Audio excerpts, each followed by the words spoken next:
मिथुन लग्न मिथुन राशि जो कि द्विस्वभाव राशि है, जिसका चिन्ह होता है एक स्त्री और एक पुरुष का युग्म। तो इसके नेचर में एक तरह की डुअलिटी होती है और पिछले वर्ष काफ़ी संघर्ष वाला, ये जो वर्ष अभी चल रहा है ये वर्ष काफ़ी संघर्ष वाला वर्ष इस राशि के लिए रहा है। वर्ष 2022 किस तरह की सौगातें मिथुन लग्न मिथुन राशि के लिए लेके आ रहा है, आइए देखते हैं।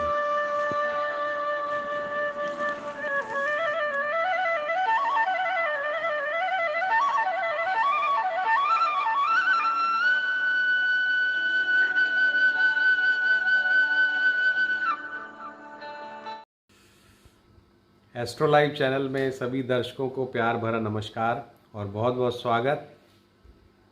मिथुन लग्न मिथुन राशि के लिए वर्ष 2020 किस तरह की सौगातें अपने में समेटे हुए है, इसकी चर्चा करेंगे आज इस वीडियो में।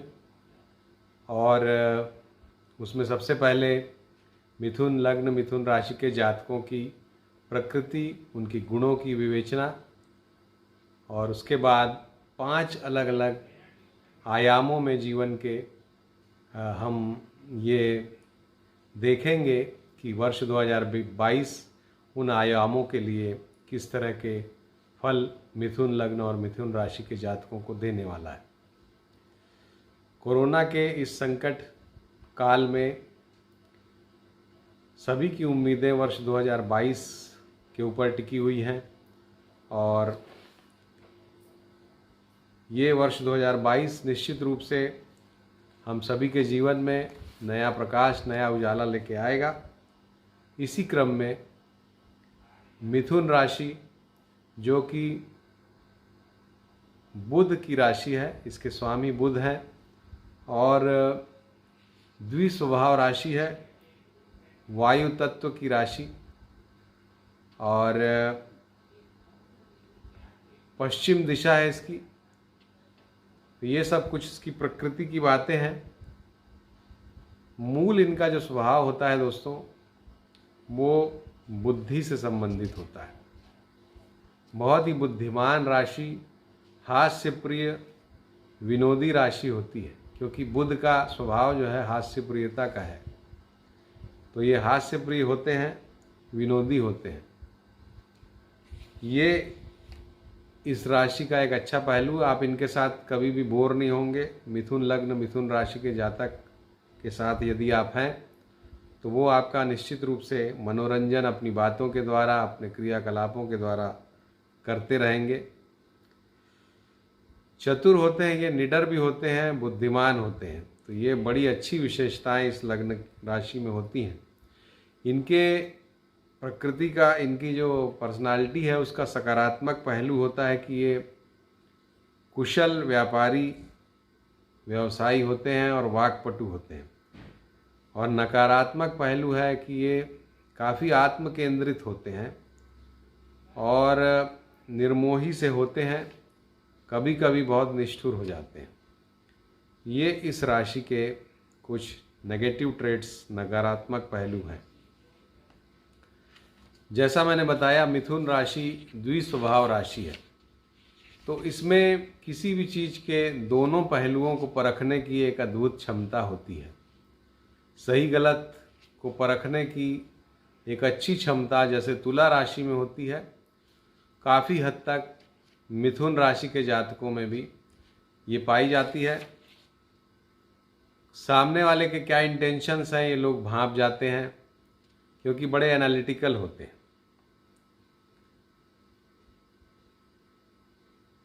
कोई भी बात इनकी बुद्धिमानी से शुरू होती है और वहीं पर जाके समाप्त होती है। यानी कि हर चीज़ में एक बुद्धि का उपयोग ये लोग करते हैं, ज़्यादा भावुकतापूर्ण सोच इनकी नहीं होती है।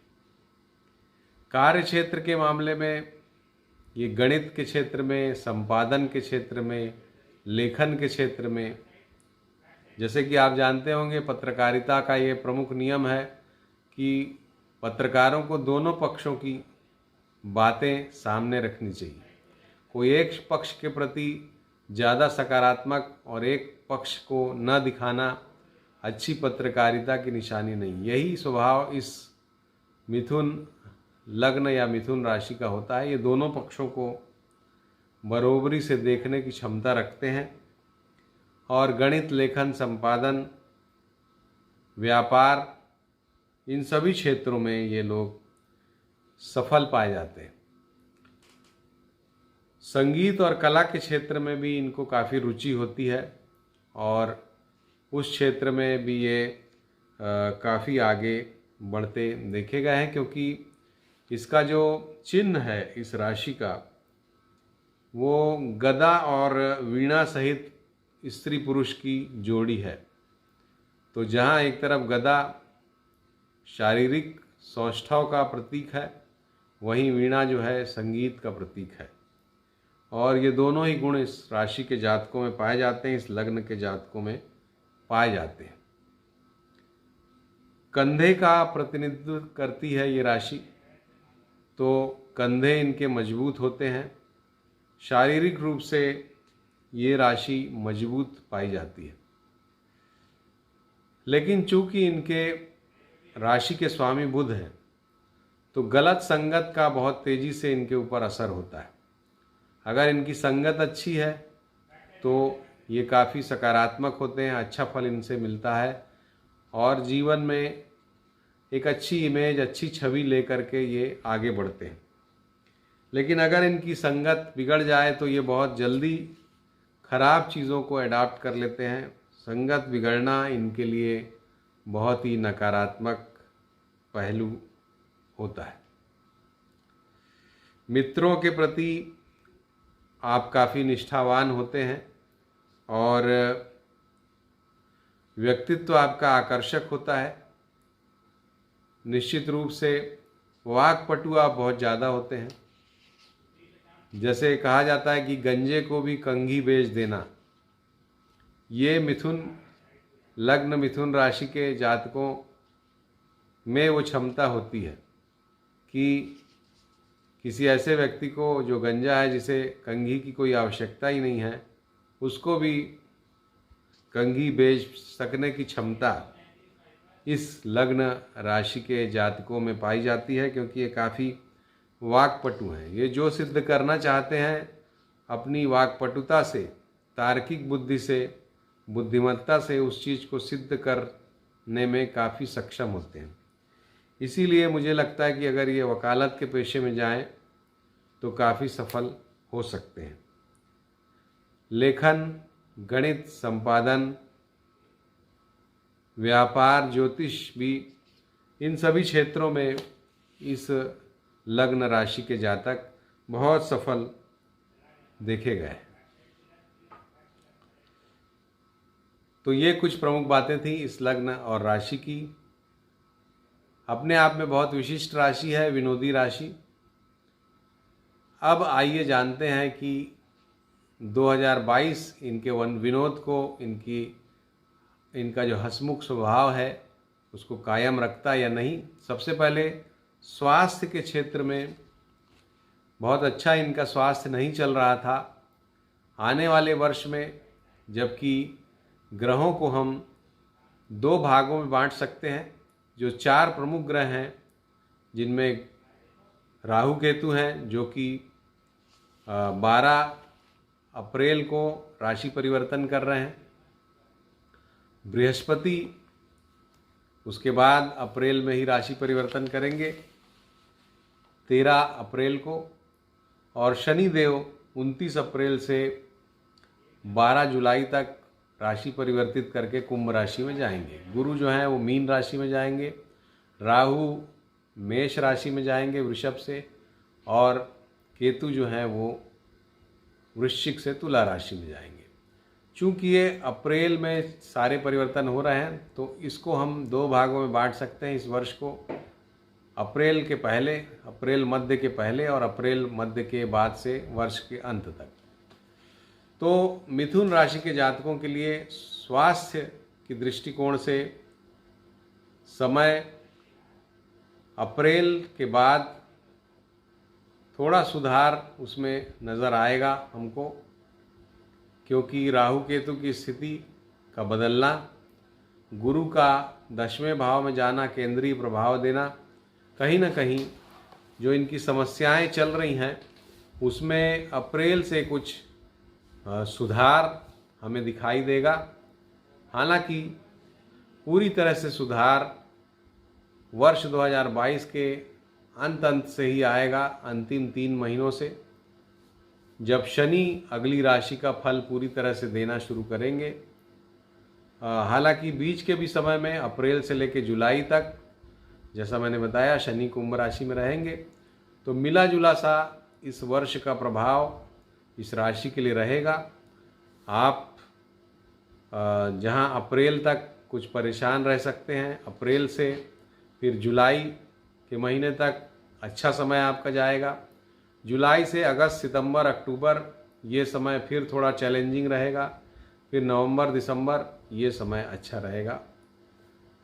तो ये मिला जुला वर्ष जिसमें कुछ स्वास्थ्य की तकलीफ़ें और आपको सताएंगी, निश्चित रूप से स्वास्थ्य पर खर्च भी होगा आपको। और इसमें भी प्रमुख रूप से जो एलर्जी वाली समस्याएं हैं वो आपको तंग कर सकती हैं, नेत्र से संबंधित समस्याएं आपको तंग कर सकती हैं, और पेट से संबंधित समस्याएं आपको तंग कर सकती हैं। तो ये समस्यापूर्ण क्षेत्र हैं जो आपको ध्यान रखना होगा इस वर्ष में। दूसरा जो पहलू है, शिक्षा का पहलू। शिक्षा के क्षेत्र में जो विद्यार्थी वर्ग है उसके लिए भी अप्रैल तक का समय काफ़ी अच्छा है। अप्रैल तक के समय में जितनी उन्नति करना चाहें, समय आपका साथ देगा, भाग्य आपका साथ देगा। अप्रैल के बाद फिर थोड़ा चैलेंजेस बढ़ेंगे, मेहनत ज़्यादा करनी पड़ेगी आपको। अप्रैल तक जो लोग विदेश वगैरह जाना चाहते हैं, बड़ा ही सकारात्मक समय है शिक्षा के लिए। उच्च शिक्षा के लिए विदेश यात्रा आपकी संभव हो सकती है, उसके लिए प्रयास करें। जो लोग रिसर्च से जुड़े हुए हैं, रिसर्च में भी अप्रैल तक अच्छी सफलता आपको मिलेगी। अप्रैल के बाद फिर आपकी थोड़ा मेहनत बढ़ेगी, चैलेंजेस आपके लिए बढ़ सकते हैं, लेकिन कोई उसमें डर की, भय की बात नहीं है, क्योंकि जो भी मेहनत आप करेंगे अगले वर्ष यानी कि 2023 में पूरा सूद समेत उसका शुभ फल आपको मिलेगा।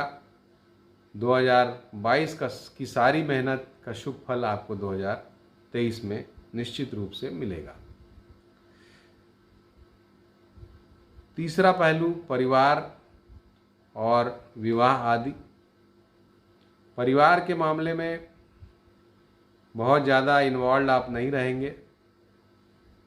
परिवार की परिस्थितियां अप्रैल के बाद बेहतर होंगी आपके, क्योंकि जो भी परिवार में अगर कुछ मनमुटाव, ऐसी परिस्थितियां अगर रहीं तो वो अप्रैल से उसमें सुधार आएगा निश्चित रूप से। शनि की जो दृष्टि है वो जुलाई तक, अप्रैल से जुलाई तक वो भी वहाँ से हट जाएगी। तो कुल मिला के जुलाई तक का समय परिवार के मामले में अच्छा है। विवाह के लिए थोड़ा सा अप्रैल तक का समय आपके लिए अच्छा है। अगर इस समय आप चाहें, विवाह आदि योग्य जो लोग हैं उनका विवाह संपन्न भी हो सकता है या विवाह ठीक हो सकता है इस समय पर। तो निश्चित रूप से प्रयास करें, अच्छे संकेत विवाह के मामले में है। वैवाहिक जीवन की बात जहाँ तक करें तो वैवाहिक जीवन अप्रैल तक का समय उस विषय में बढ़िया फल लेके आएगा। उसके बाद भी जो ग्रह स्थितियां हैं वो सकारात्मक फल ही दे रही हैं, तो वैवाहिक जीवन आपका अच्छा रहेगा। इसके पश्चात धन संपत्ति के मामले में ये जो वर्ष है 2022 का वर्ष, ये कहीं ना कहीं आपको काफ़ी संघर्ष कराएगा। अप्रैल से लेके जुलाई ये समय अच्छा रहेगा।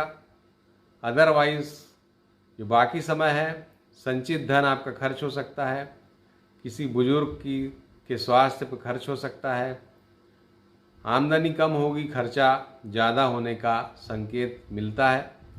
तो पैसे के मामले में ये वर्ष उतना अच्छा नहीं है।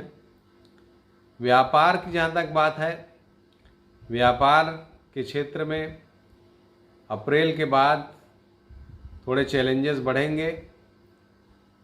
चलता हुआ काम थोड़ा सा स्लो हो सकता है। अप्रैल तक का समय बढ़िया है निश्चित रूप से। विशेष करके जुलाई के बाद या जुलाई मध्य से लेकर दिसंबर तक का जो समय है, ये समय आपको काफ़ी व्यापार के मामले में चैलेंजिंग रहेगा। उस समय बहुत मेहनत करना पड़ेगा आपको।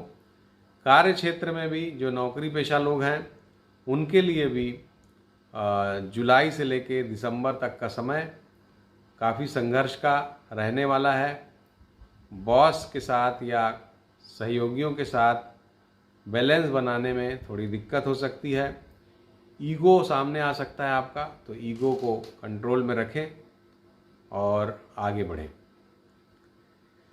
प्रेम संबंध, मित्र आदि के मामले में ये जो समय है, ये बहुत सकारात्मक नहीं कहा जाएगा, हालांकि बहुत नकारात्मक भी नहीं है। लेकिन ये ज़रूर कहूँगा कि अप्रैल के बाद जिनके प्रेम संबंध चल रहे हैं, उसमें कुछ मिसअंडरस्टैंडिंग से आपको बचना होगा।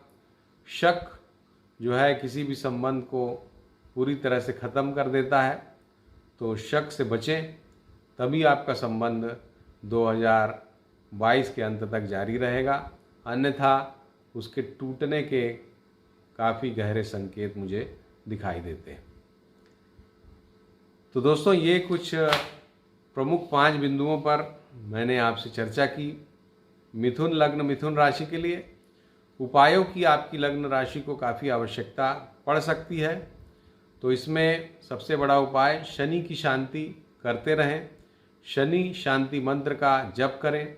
आपके अधिष्ठाता देव गणपति जी हैं, तो गणेश जी की जितनी आराधना करेंगे, जीवन के ये सारे जो संघर्ष हैं वर्ष 2022 के, वो उसमें आपको शक्ति प्रदान करेंगे गणपति जी।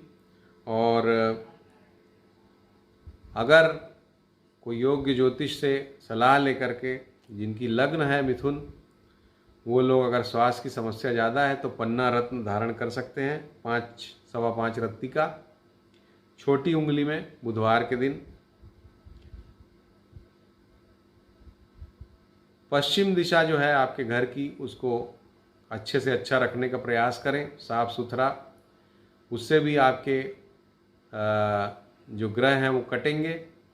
और हनुमान जी का जितना ध्यान स्मरण, हनुमान चालीसा का पाठ करेंगे, शनि के कष्टों से उतना ज़्यादा बचेंगे। तो ये प्रमुख बातें हैं। साथ ही विष्णु सहस्त्र नाम का पाठ करने से आपकी सभी समस्याओं में आपको बचने में मदद मिलेगी, रक्षण मिलेगा। तो विष्णु सहस्त्र नाम या तो प्रतिदिन पढ़ें या प्रत्येक बुधवार को अवश्य पढ़ें। तो ये था आपके लिए वर्ष 2022 का फल। अंत में इतना कहना चाहूँगा कि किसान जो है वो फसल लेने के पहले खेत की सफाई करता है, जुताई करता है, फिर वो बीज डालता है, फिर उसकी केयर करता है, काफ़ी मेहनत करता है, उसके बाद उसको फसल प्राप्त होती है। किसी भी कार्य में समय लगता है, मेहनत भी लगती है। वर्ष 2022 आपके लिए मेहनत वाला वर्ष है, जिसके फल आपको वर्ष 2023 में मिलेंगे। खूब अच्छे से मेहनत कीजिए, शनि देव को प्रसन्न कीजिए, क्योंकि मेहनत से ही वो प्रसन्न होते हैं। आलस्य का पूर्ण रूप से इस वर्ष त्याग कीजिए। नमस्कार।